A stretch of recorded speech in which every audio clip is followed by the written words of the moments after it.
Good morning, and thank you for this opportunity to share with you. My name is Brandi Ford. I've been attending Christ the King virtually since November 2021, and I became a virtual member November of 2024. I know Beverly because of my work with Community of Hope, and I'm also active in the Justice Advocacy Committee, and I'm assuming the role as the liaison to Bread for the World. And I've been working with Bread for the World personally since 2021 and kind of moving into that liaison position for CTK this spring. So we did a soft launch of offerings of letters in May. And then I wanted to take this opportunity to not only introduce you to myself and have you guys introduce yourselves to me, but also to talk about how we can move forward in addressing poverty and how to advocate to end poverty, particularly within the last 18 months. For myself, I'm an anti-poverty advocate. I've been doing this work since 2018. In my personal life, I'm doing a lot of phone calls, a lot of letters, a lot of self-education. I kind of felt during the last few months this existential crisis because the things that were working in the past were no longer working. And it's very frightening because poverty is on the rise and it intersects every need, every experience that we have as Americans. Also professionally, I work to address poverty within the organization that I'm in the greater Houston area. In doing that, I do an 8-hour poverty-informed training for my colleagues so that when we serve members of the community, that we can serve them appropriately and with dignity and respect. I also do a lot of work with our community members in trying to keep a fingerprint or a pulse on the types of needs that are happening in our area. And so that's been my secondary work for the last several years.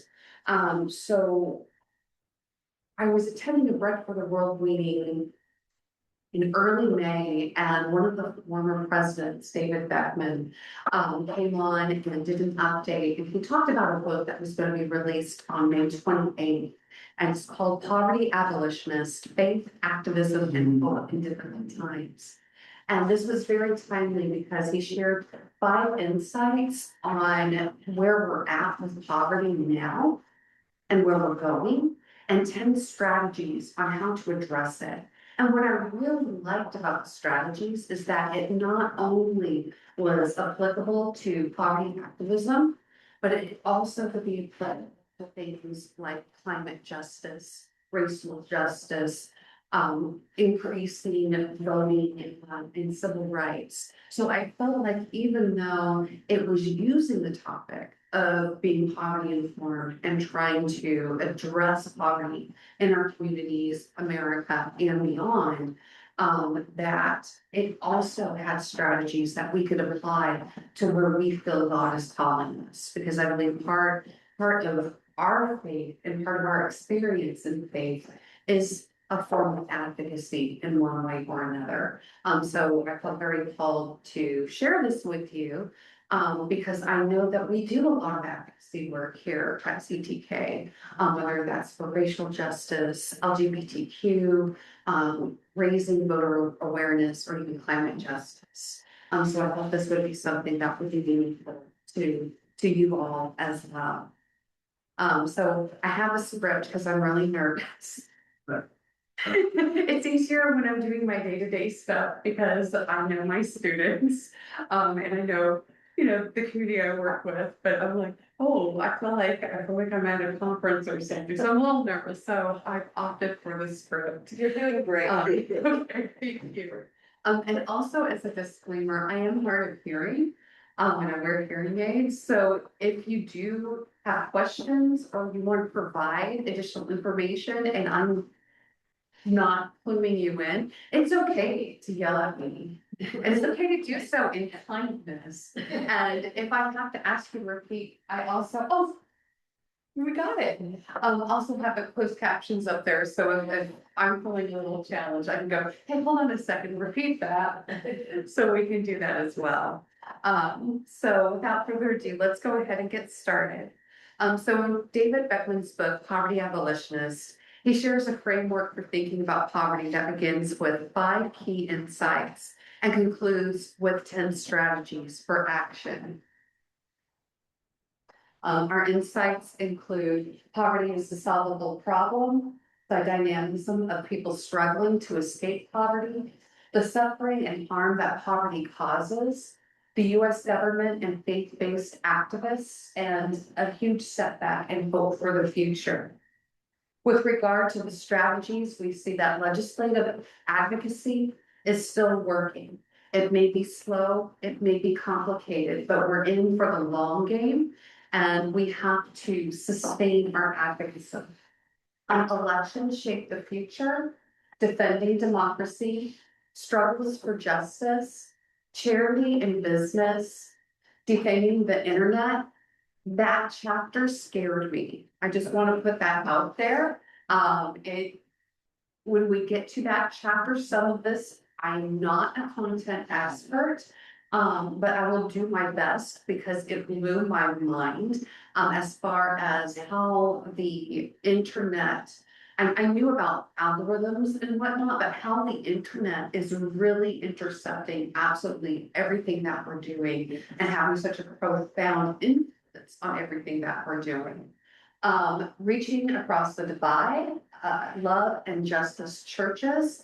And when David Beckmann is talking about churches, this is kind of one of my biggest complaints. He is using the terminology church, but in the chapter, he's very intentional in saying that this does include those synagogues, those mosques, those temples, places where there's community collectives, in spiritual collectives. And I wish that he had probably used a different term because church sounds so focused. And in the chapter, he was clear that that was not his intent. Educated faith, and then finally faith in a forgiving God. So together, these ideas argue that poverty is neither inevitable nor insoluble. They suggest that meaningful progress has been made in the past, that setbacks have occurred, and that future progress depends on sustained commitment, public policy, advocacy, and the willingness of individuals and communities to work together. As I mentioned a moment ago, the book review begins with 5 insights that establish why poverty deserves our attention, what it costs individuals and societies, and what history tells us about the possibility of reducing it. We will then move into the practical strategies that we just reviewed for renewing progress against poverty. But first, let me introduce you to the author, David Beckmann. David Beckmann has spent his life working to end poverty. A former World Bank economist, he served for 29 years as the president of Bread for the World, where his leadership helped secure US and global policy changes that reduced hunger worldwide. He was awarded the World Food Prize and now provides leadership for the Circle of Protection, a coalition of Christian leaders advocating for programs that serve low-income people and teaches on religion, politics, and poverty at Virginia Theological Seminary. As an aside, he also has his own website, God, Politics, and Poverty, and he has about two and a half dozen videos of workshops that he has done in the last 5 years that are totally free to the public. So if you want to have more information and more context, he does have that available at his website. Any questions before we start looking at the insights? Okay. So our first insight is poverty is a solvable problem. The first insight is straightforward but foundational. It's poverty is a solvable problem. Although Americans are often skeptical of government and frustrated by politics, history demonstrates that the United States government has played an important role in reducing poverty, both domestically and internationally. Those achievements did not happen by accident. They were made possible because of active citizens that advocated for change and government implemented policies that improved economic security. Experience has shown that we know many of the approaches that help individuals and families move toward economic security. The challenge is not a lack of knowledge, but what works. Rather, it is maintaining the commitment necessary to put those approaches into practice. Progress against poverty requires action that is both urgent and sustained. Temporary attention is not enough. Long-term commitment from governments, organizations, communities, and citizens is necessary if progress is to continue. The concept of poverty abolition rests on the belief that ending poverty is an achievable goal rather than an unrealistic aspiration. The question is not whether poverty can be reduced, but whether society is willing to sustain the effort required to accomplish it. Understanding that poverty can be solved naturally leads to another question. Who are the people most affected by poverty, and what do their lives tell us? The dynamism of people struggling to escape poverty. The second insight challenges common assumptions about people living in poverty. Those who are struggling economically are not passive. They are determined to create better lives for themselves and their children. I am a firsthand witness of that because every time I have students come into my door and I ask them what their goals and motivations are, it is always about improving their prospects, and the majority of them improving the prospects of their families. So many of them want to take care of their siblings, of their parents, of their children, and their determination is amazing because I work with non-traditional students, and I know not only are they juggling my English class, which I know most of them don't like because we're reading, writing, researching, but they're working full-time jobs. Many of them have side hustles, and they're also raising their family. Where do you teach? I teach at Lone Star College. Yes. So we're covering kind of that greater Houston area. So this chapter really resonated with me. They are determined to create better lives for themselves and for their children, and their determination, resilience, and persistence represents an important source of strength that is often overlooked. The dynamism can be seen around the world. Developing countries have achieved faster economic growth than many industrialized countries, reflecting the efforts of millions of people working to improve their circumstances. Within the United States, disadvantaged communities, including migrants and people of color, also contribute significantly to the nation's economic dynamism. Rather than viewing these communities solely through the lens of hardship, this perspective recognizes their energy, ambition, and determination as important assets. Stories drawn from the author's own family, friendships in Bangladesh, visits to Mozambique, and experiences in Ethiopia illustrate a consistent theme. Regardless of where people live, individuals facing poverty continue striving for opportunity despite the enormous obstacles. These experiences reveal that poverty does not eliminate hope nor ambition. Instead, they demonstrate how much determination that people possess even when confronted by severe economic hardship. Recognizing this determination changes how we think about poverty. Instead of seeing people primarily as recipients of assistance, we begin to see them as active participants in improving their own lives when opportunities become available.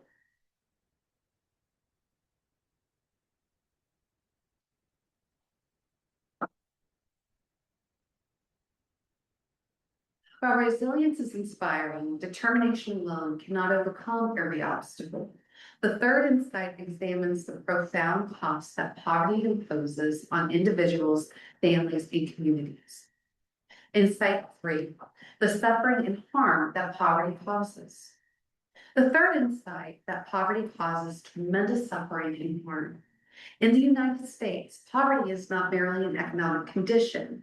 It has profound consequences for health, education, employment, housing, and most importantly, human dignity. Poverty contributes directly to premature death. Sustained poverty has become one of the leading causes of death in the United States, and even short periods of poverty significantly increases risk of dying earlier. Food insecurity represents another serious consequences. Families are often forced to purchase inexpensive food instead of nutritious food. Poor nutrition contributes to obesity, chronic disease, and lasting developmental damage for young children. The effects on children's bodies and brains can be permanent. Education is also deeply affected. Children without access to preschool generally do not perform as well in school or later in the labor market. Schools located in low-income neighborhoods frequently lack the resources necessary to improve educational opportunities comparable to those available in higher income communities. As a former Head Start pupil, I do believe this is very, very true. When I lived in California, I was in a very underserved community and in a county that was the lowest economic county in the 80s and early 90s. And moving to Houston provided an amazing opportunity for me to get caught up in my education and to pursue it further and then to pay that back. So I truly believe early education is the key because I always wanted to learn, but the opportunities were limited until I came here. Employment offers little stability for many people living in poverty. Low-income workers often move among temporary jobs, gig work, part-time employment, and dangerous occupations. Many who work in dangerous occupations, their body breaks down very early due to injuries in their 30s and in their 40s, and that can reduce their ability to participate in employment or take them out of employment altogether. Wages are frequently low and uncertain, and workers face wage theft, unemployment, and frequent job loss, making financial security difficult to achieve. These are often our most hardest working individuals in our country and our most critical workers in our country as well. So we really do need to work hard to protect them because they are what makes our economy work and function and prosper. Financial hardship often compounds itself. Late fees, penalties, and accumulating interest trap many families in cycles of debt that become increasingly difficult to escape. Eviction, repossession, and financial instability become constant risks. Beyond these material hardships lies another important reality. People experiencing poverty are frequently ignored or treated without dignity. Repeated experiences of disrespect can lead individuals to internalized feelings of failure and shame. These feelings oftentimes can lead to trauma that is oftentimes ignored because they don't have access to mental health, well-being and mental health care.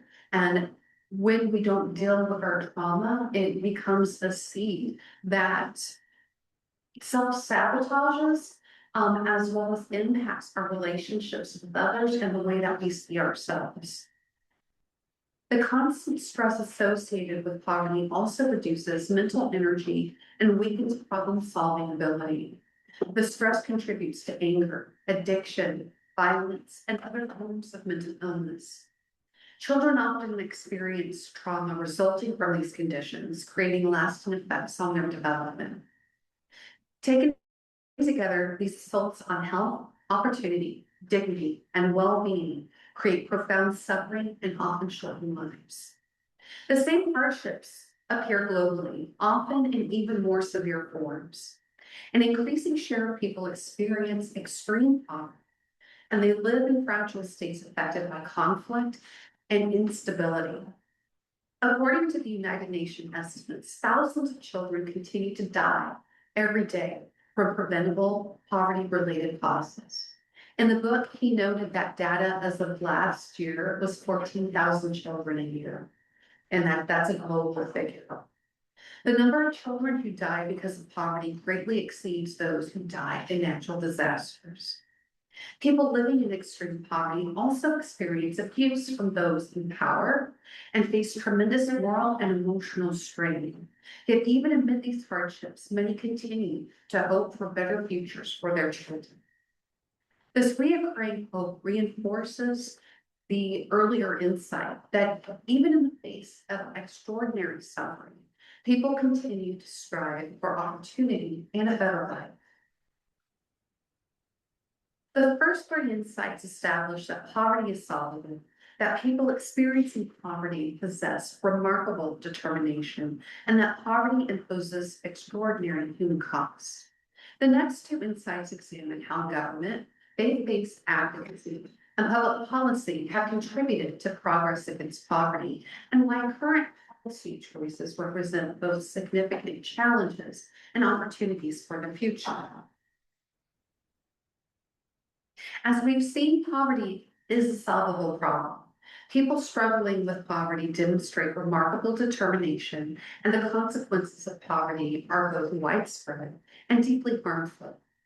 The next two insights shift our attention from the experience of poverty to the institutions, policies, and public engagement that have shaped progress against it. Insight 4, the U.S. government and faith-based activists.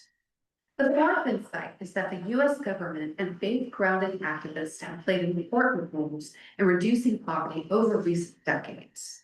Between 1990 and 2024, the world experienced a dramatic decline in global poverty. This progress was driven primarily by millions of hardworking families in developing countries, often supported by policies adopted by their own governments, and in many cases, by the United States and other industrialized nations. Several developments made this possible. The global communications revolution exposed people around the world to new ideas about prosperity and the strategies that could help achieve it. The end of the Cold War in 1991 ushered in a period of relative peace and prosperity that created favorable conditions for economic development. Developments in China also account for a significant share of global progress. Universal schooling and healthcare, followed by increased reliance on free markets and international trade, contributed to substantial reductions in poverty. During the Cold War, the United States encouraged other industrialized nations to participate in international development efforts. Foreign aid is often viewed as a soft power tool, although strategic interests sometimes reduced its effectiveness, and foreign assistance remained unpopular with many American voters. After the United States led governments to liberalize international trade. These policies contributed to economic growth within industrialized countries while opening new opportunities for developing nations. More recently, however, progress has slowed. Climate change and increasing violent conflict weakened gains against global poverty even before the COVID pandemic. Poverty and hunger became more severe in countries affected by conflict, while the United States and other industrialized nations increasingly focused on domestic challenges. But government action did not occur in isolation. Coalitions of religious and secular organizations built bipartisan support in Congress for continued investment in reducing global poverty. Their advocacy helped maintain and explain U.S. commitments over many years, including during the first Trump administration. This sustained advocacy demonstrates that organized citizens can influence public policy over time. Government policies have also reduced poverty within the United States. Safety net programs have played an important role in protecting families. During the COVID pandemic, public policy significantly reduced poverty. Those policy choices demonstrated that government action could quickly improve economic conditions for many families. However, those were not sustained, and subsequent policy decisions allowed poverty to increase again. Faith communities have also supported domestic efforts to reduce poverty. Their work has often focused on defending existing anti-poverty programs while advocating for continued assistance with people in need. Spiritually grounded people are called by both conscience and faith to oppose recent policies and defend people experiencing poverty. Additional effort is urgently needed because there's the expectation that my computer flipped. Additional effort is urgently needed because the Republican Party is expected to continue pursuing policy directions established during Trump's first year back and during his second term. And their plan is throughout the remainder of this term as well as beyond. Whether discussing government action or advocacy, the central message remains consistent. Meaningful progress against poverty has required both effective public policy and sustained civic engagement. If Insight 4 examines how poverty has been achieved, the fifth insight considers where current policies are leading and what alternatives could restore momentum. Insight 5, a huge setback and hope for the future. The fifth insight is that current U.S. policies will increase poverty, but an alternate set of policies could restore progress towards ending poverty. This insight presents both a warning and a vision for the future. There are several recent policy directions that are expected to increase poverty. These include domestic assistance program cuts, deportation and discrimination, economic mismanagement, cuts to international assistance, destructive U.S. leadership in the world, and right-wing authoritarian government. Together, these developments are presented as significant setbacks to the progress previously achieved against poverty. There are an alternate set of policy directions that could virtually end poverty in the United States. The first one is create jobs that pay. The first priority is creating employment that provides sufficient income. This includes managing the economy to promote growth and employment, reducing deficit spending and restrictions on trade, and increase revenue by reversing tax cuts for corporations and high-income people. It also includes expanding work supports, such as the child care and paid leave, raising the minimum wage and increasing the child tax credit, particularly for families experiencing poverty. The second priority is strengthening investments that help families build long-term stability, such as ensuring access to healthcare, nutrition, education, and housing. Additionally, making voting easier, including for people of color and low-income communities. Then we need to remove barriers that prevent people from achieving economic security. These recommendations include reforming the immigration system by controlling the border, facilitating legal immigration, and providing undocumented people with a pathway to citizenship. Additional priorities include enforcing laws against discrimination in employment and eliminating racial discrimination in the legal justice system.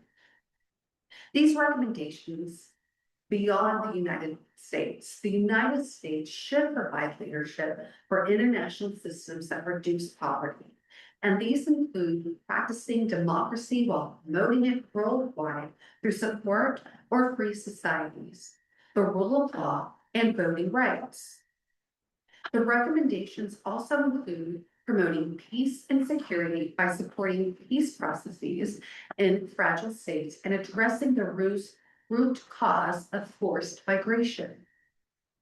Additional priorities include slowing climate change while helping low-income countries adapt, encouraging international trade with protections for vulnerable populations, rebuilding funding for health, development, and humanitarian assistance, especially in countries experiencing conflict or famine, and establishing international bankruptcy procedures to provide debt relief for countries carrying unsustainable debt. Beckmann also stresses the importance of measuring progress.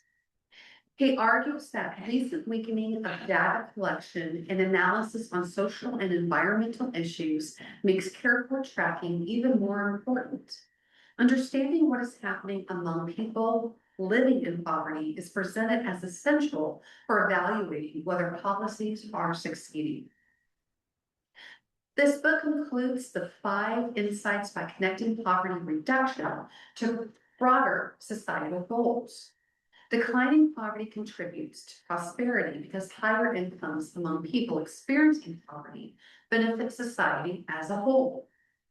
Progress against poverty also supports environmental sustainability by reducing the vulnerability of families who often live in locations most exposed to severe weather.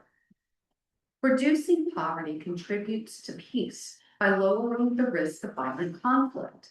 It strengthens democracy because higher incomes are associated with better educated citizens. Finally, Beckmann describes shalom as the turning upward and the turning outward and opening ourselves up to God, to one another, and to the larger vision of good. Working for justice becomes a spiritual practice.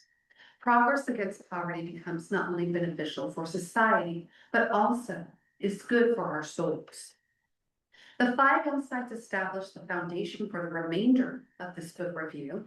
They argue that poverty is solvable, that people experiencing poverty possess extraordinary determination, that poverty causes profound suffering, that government and faith-based advocacy have contributed to meaningful progress, and that future outcomes depend on policy choices made today. The remaining 10 strategies move from understanding the problem to identifying practical ways individuals, organizations, communities, and institutions can contribute to renewed progress against poverty. Next, we'll begin with Strategy 1, Legislative Advocacy Works, followed by Strategy 2, Elections Shape the Future. We've now established why poverty matters and how progress has been achieved, and why renewed effort is necessary. The remaining portion of this book review focuses on the 10 strategies that translate those insights into action. Also, as a disclaimer, these strategies are not something that is all-consuming through time, effort, or funds, but are things that we can do in our everyday life that can help against poverty and help end poverty. And I think that's another benefit of these strategies, because oftentimes when we think of something massive like poverty, we think of what we can do, which ultimately can turn into a full-time job. And most of us can't do that because we do have a full-time job. So a lot of these are simply adjustments in what we're already doing. And I think that's one of the beauties of this book. So legislative advocacy works. The first strategy is that legislative advocacy works. And while policy change often appears slow, sustained advocacy has repeatedly influenced legislative outcomes. Individuals, organizations, and coalitions have demonstrated that engaging elected officials can produce meaningful results. And as a church, we are doing that through our relationship with Bread for the World.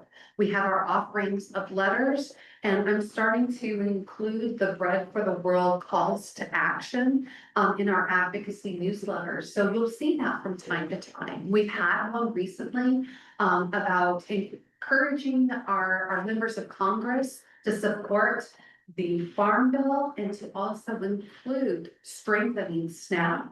And we'll be seeing one in the next couple of weeks, encouraging our lawmakers to continue their support and expansion of WIC. These are the fundamental supports in our social safety net that provides individuals, families, and particularly children with the nutrition that they need so that they can succeed, so that they can pursue opportunities. With that, one recent example cited includes legislative victories that secured $500 million for WIC last year and $400 million for PEPFAR.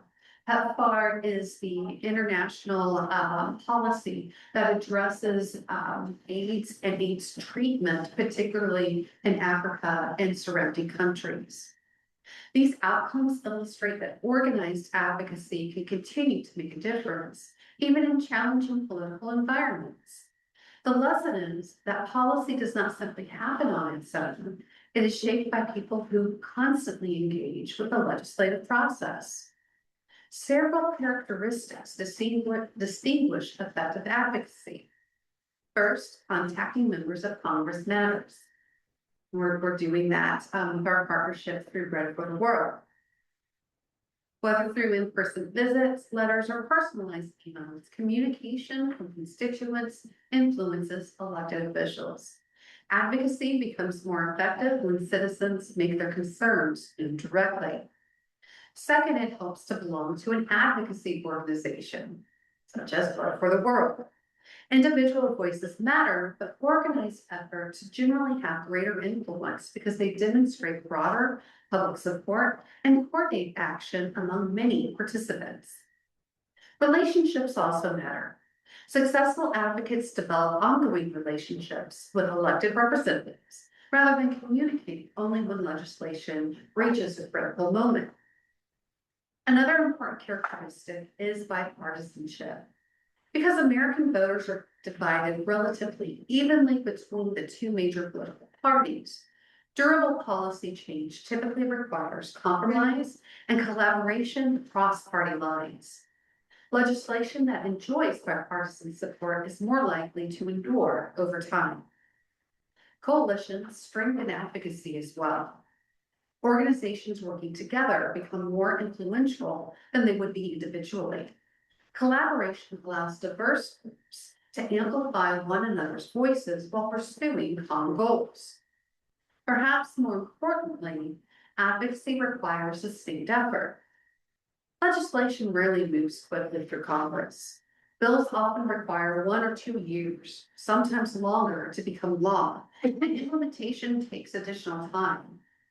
Major and lasting change usually results from a series of legislative successes accumulated over years. Persistent advocacy by committed people and organizations makes that progress possible. Churches and charities occupy a distinctive place within legislative advocacy. Churches possess influence because they consist of voters who participate in their communities. Charitable organizations are respected because they understand community needs through direct service. Together, churches and charities become important constituencies for government action on poverty and other public issues. They also contribute to moral authority. When advocates speak from moral and, in many cases, religious convictions, they introduce ethical considerations into public policy discussions alongside political and economic concerns. Legislative advocacy extends beyond Congress. State governments establish voting procedures for state and federal elections, making state legislatures important arenas for advocacy related to voting rights. Organizations working at the state level include church groups, multi-issue organizations, voters' rights advocates, child-focused organizations, racial justice groups, and environmental organizations. Local government also makes decisions with direct consequences for families experiencing poverty. City councils influence affordable housing and public transportation. City councils and school boards establish policies for public education. Community organizations, neighborhood associations, local institutions, and individual citizens all contribute to advocacy at the local level. These local decisions often have immediate effects on everyday life. Finally, the importance of advocacy led by people with lived experience. Individuals struggling with poverty are often understandably focused on meeting immediate needs. When they are able to participate in legislative advocacy, however, they bring firsthand knowledge and deep personal commitment to policy discussions. Their lived experience adds credibility, urgency, and insight that cannot be replicated by others speaking on their behalf. Legislative advocacy shapes public policy, but legislative advocacy itself depends on elections. The second strategy, therefore, turns to the political process to determine who writes those laws. The second strategy is that elections shape the future. The nation's two major political parties envision fundamentally different futures for both the United States and the wider world. Because of these differences, legislative advocacy alone cannot prevent funding cuts nor policy changes that increase poverty. Elections determine who holds public office, and those elected officials ultimately establish legislative priorities. Political passions also run deep. Many Americans express strong opinions about public issues, particularly through social media. Most people identify closely with one political party or another. Yet despite these strong opinions, relatively few citizens actively participate in election campaigns or other forms of electoral engagement. Increasing meaningful participation in elections is essential for shaping future policy. So you may be asking yourself, why aren't more people actively engaged? And there are several factors that contribute to the public disengagement. First, many Americans believe elected officials do not care about the views of ordinary citizens. Others believe that wealthy donors, lobbyists, and special interests exercise disproportionate influence over political decisions. Although campaign finance laws limit direct contributions to candidates and political parties, wealthy individuals and corporations can provide unlimited financial support to political action committees and other outside organizations. Some of these organizations are not required to disclose their funding sources, allowing what Beckmann describes as dark money to influence elections. For this reason, he advocates for campaign finance reform. Also, financial contributions represent one avenue for civic participation. There are organizations that work to increase voter participation and organizations that use elections as opportunities for advocacy. Financial support is only one form of participation. There are several additional ways individuals can contribute. These include voting. They include influencing people within one's own personal network. Individuals may volunteer for campaigns or local party organizations. They may attend political rallies and also identify prayer as another form of engagement. Taken together, these activities encourage citizens to move beyond observation towards active participation. Churches also have roles in elections. According to IRS regulations, churches and charities may provide nonpartisan voter education, including candidate forums and discussions about ethical and religious values related to public issues. Churches may also participate in voter registration efforts and encourage voter participation. They may preach and teach about the values at stake in political debates. They may encourage generosity in supporting candidates as an expression of stewardship. Churches should also participate in efforts that promote and protect voting, particularly among people of color and low-income communities. Finally, churches can organize opportunities for civil discussions of election issues, creating spaces where political disagreements can be addressed respectfully. The first two strategies focus on influencing public policy through advocacy and elections. The next strategy broadens the discussion by examining the importance of protecting the democratic institutions that make advocacy, elections, and public participation possible.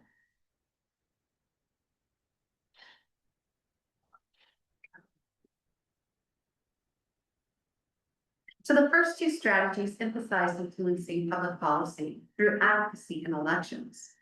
The third strategy recognizes that these efforts depend on something even more fundamental, a healthy democracy. The fourth strategy then turns to the organizations and movements that work alongside people experiencing poverty to pursue justice. Defending democratic institutions is an essential part of renewing progress against poverty because democracy provides the framework within which advocacy, elections, and public policy operate. In the book, Beckmann describes what academics call the authoritarian playbook. According to this framework, authoritarian movements strengthen their power through several recurring patterns. These include politicizing independent institutions, spreading disinformation, expanding executive power, suppressing criticism and dissent, scapegoating vulnerable communities, corrupting elections, and encouraging violence. Additionally, loyalty has been rewarded with access, favor, or pardons. Another concern involves civil liberties. The Bill of Rights protects everyone living within the United States by guaranteeing freedoms such as the freedom of speech and due process. Weakening due process threatens freedom for everyone because it opens the door to broader abuse of government power. Government has shifted from defending the civil rights of historically disadvantaged people towards defending white people from discrimination. Voting is a cornerstone of democratic government and is also under attack. Taken together, these developments are presented as reasons why defending democracy is inseparable from the efforts to reduce poverty. The Constitution divides governmental authority among three branches and between federal and state governments. These checks and balances are intended to prevent abuses of power.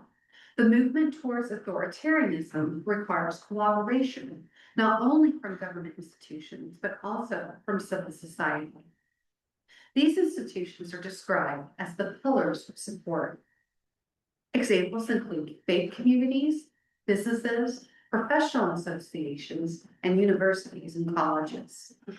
When these institutions work together to resist attacks on democratic institutions, they become significantly more effective when acting alone. Individuals' actions matter, but collective action demonstrating broad, unified resistance across differences carries even greater influence.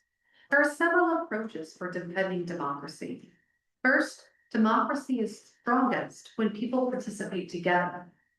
Collective participation reinforces democratic institutions and demonstrates widespread public commitment. Second, nonviolent movements are presented as more inclusive and more effective than violent resistance. Several forms of nonviolent action are discussed in the book: religious resistance, civic education, direct action, non-cooperation, creative resistance, digital organization, and legal action. Protecting democratic institutions creates space for advocacy. The next strategy examines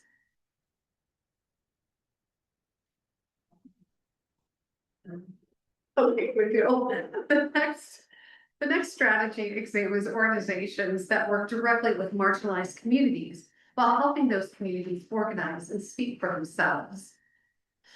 The fourth strategy focuses on organizations that combines direct support for marginalized communities with efforts to empower those communities to advocate for themselves. Rather than speaking only on the benefit of people experiencing injustice, these organizations help develop leadership among those that are directly affected.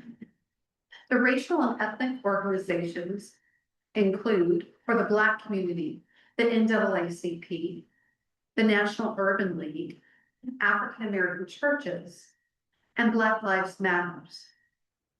For the Hispanic community, and I apologize, I do not speak Spanish, Unidos US, the U.S. Conference of Catholic Bishops, National Latino Evangelical Coalition, and for the Native communities, tribal governments, and the Native American Rights Fund.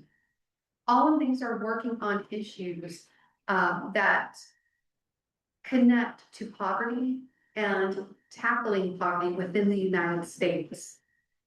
He also discusses the faith-based community organizations, and two that he highlights is the Industrial Areas Foundation and Faith in Action.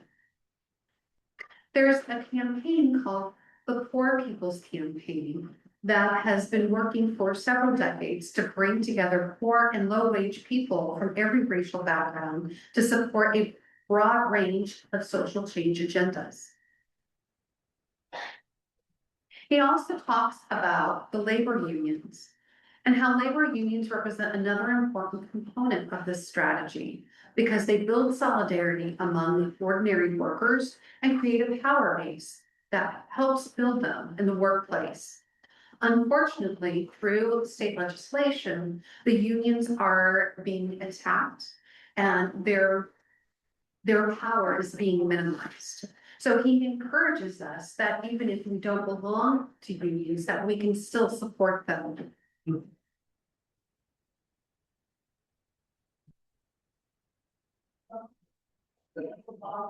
The strategy concludes by returning to the broader movement against poverty. Legislative advocacy, successful elections, and the defense of democracy all remain essential. The true hardcore of the poverty abolition movement consists of people who experience poverty firsthand and who continue working to challenge both poverty and the injustices associated with it.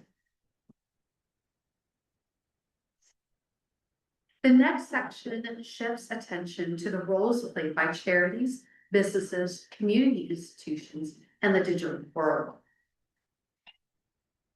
The fifth strategy begins with an important principle. Governments are crucial to the progress against poverty, but other institutions also play an important role in reducing poverty. Reducing poverty requires contributions from multiple sectors working together, rather than relying on any single institution. Community organizations accomplish things that government programs cannot. Because charities work directly with individuals and families, they are able to provide personal relationships and individualized support that large public systems frequently cannot offer. Churches' outreach ministries help bridge those divides by building community within cities and connecting people across regions and even around the world. He also notes that charity is a shared relationship, and it is experienced through volunteer work. And he also notes that volunteer work is also spiritually enriching. Charitable work can also be uplifting for those that are receiving and giving support. Rather than approaching charity as doing for another person, he says the mind frame we need to have is doing with or cheering on others. Community organizations provide individualized care while also working effectively in coalition with others. Churches, charities, and community organizations cannot solve poverty by themselves. There's other institutions that should be connected. These include businesses, schools, and universities, as well as the healthcare system. This is the chapter that scared me. Defending the internet. He argues that the internet has become one of the most influential forces in modern society because it connects families and friends, provides access to information, and offers entertainment and communication across great distances. Because it's so used widely, the internet has become a powerful tool for pursuing economic justice. But then he also notes that it contributes to political polarization and strengthens forces that oppose public policies that support families experiencing poverty. So he calls for deepening the internet, reclaiming it as a healthier space for public life while strengthening the voices of marginalized communities. He talks about the power of the internet, that fortunately, knowledge is no longer limited to social or economic elites, that smartphones have allowed people from a wide variety of backgrounds to access information quickly. And also, he notes that the digital communication has encouraged more people to discuss politics as well as public issues. It's also made a way for elected officials to be contacted easier. And it's also strengthened social movements. But the negative effects are strong, and they include that the internet contributes to loneliness, algorithms intensify political and social divides, and business interest and political actors use digital platforms to manipulate public opinion. These developments complicate the internet's role as a tool for civic engagement.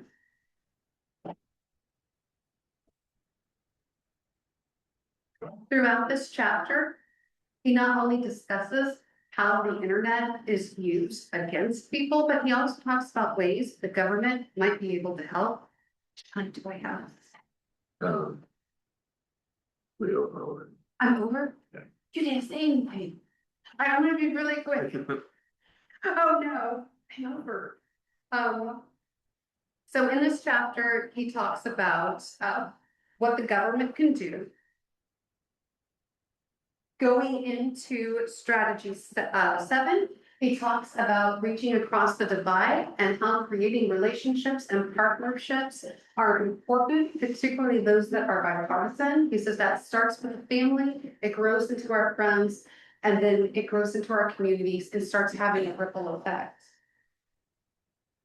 He talks about the love and justice churches, and here is where he's talking about those religious and non-religious entities that are spiritually based, whether it be churches, mosques, synagogues, temples, as well as places of spirituality, that our center should be to love one another the way that God has loved us, and to act on that through collaboration and justice efforts.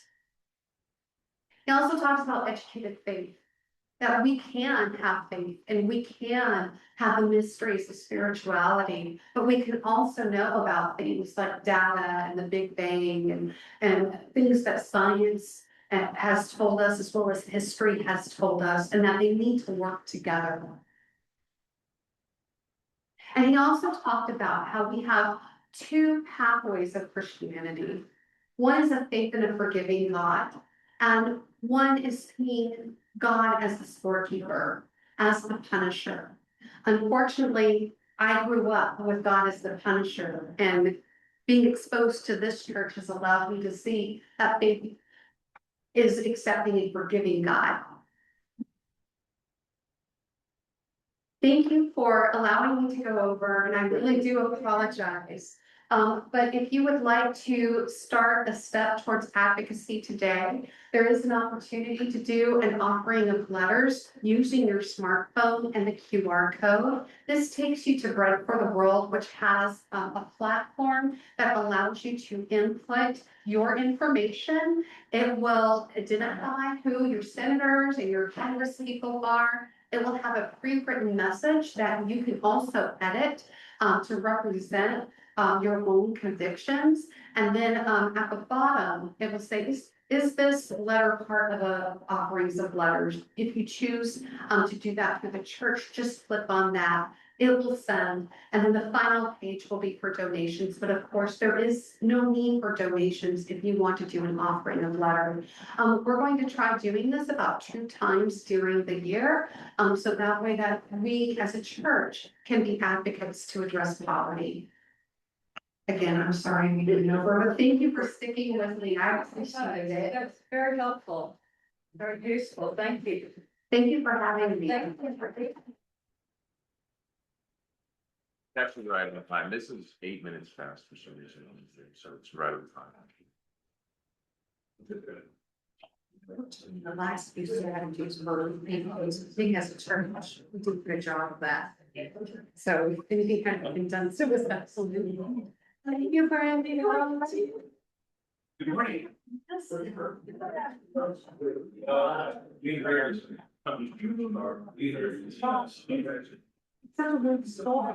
It goes back a few years.